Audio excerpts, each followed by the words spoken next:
मध्ये संसदेत आज महिला आरक्षणाच्या बिलावर चर्चा सुरू आहे. एकूण लोकसभेची सदस्य संख्या आपण जर लक्षात घेतली तर 543 असून त्यामध्ये SC STचं आरक्षण हे 131 आहे. जेव्हा आरक्षण बिल महिलांसाठी या देशात येत आहे अशा वेळेला या आरक्षणामध्ये आरक्षणात आरक्षण राहणार काय हा एक महत्त्वाचा मुद्दा त्या ठिकाणी निर्माण होतो. आणि खऱ्या अर्थानं जर आपण आज बघितलं की आजच विशेष अधिवेशन बोलवण्याची पाळी का आली आहे या सरकारवर, मोदीच्या सरकारवर, तर कुठेतरी आमच्या ममता दीदींनी वेस्ट बेंगॉलमध्ये त्यांचा खेला केलेला आहे.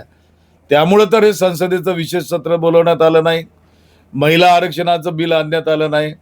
मला आठवतं की देशाचे संविधान निर्माते परमपूज्य डॉक्टर बाबासाहेब आंबेडकर यांनी या देशातील महिलांना पहिल्यांदा मतदानाचा अधिकार जगामध्ये मिळवून देण्याचं काम या ठिकाणी केलं. संविधानाच्या माध्यमातून जेंडर इक्वॅलिटी म्हणजे पुरुष आणि स्त्री यांना समान अधिकार देण्याचं या ठिकाणी काम केलेलं आहे. आणि जेव्हा महिला आरक्षणाची चर्चा मागच्या काँग्रेसच्या काळातील संसदेत जेव्हा झाली मागणी, त्या संसदेमध्ये अनेक लोकांची भाषणं झालेली आहेत आणि आमच्या नेत्या श्रीमती सोनिया गांधी यांनी महिला आरक्षण बिल आणू असं आश्वासित केलेलं होतं.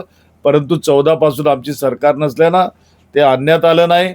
मध्यंतरीच्या काळामध्ये मोदींना श्रीमती सोनिया गांधी यांनी विनंती केली आणि महिला आरक्षणाचं बिल आणावं हे सुद्धा सुचवात या ठिकाणी केलाय.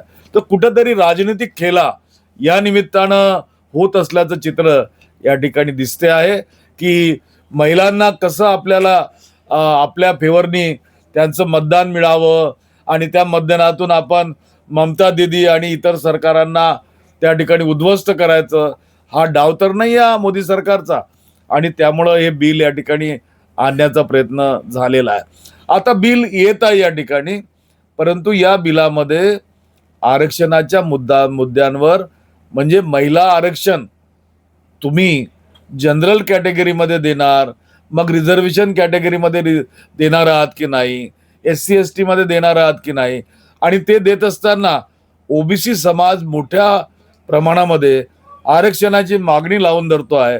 अशा वेळेला OBCतील महिलांना त्यांचं आरक्षण या ठिकाणी मिळणार आहे का?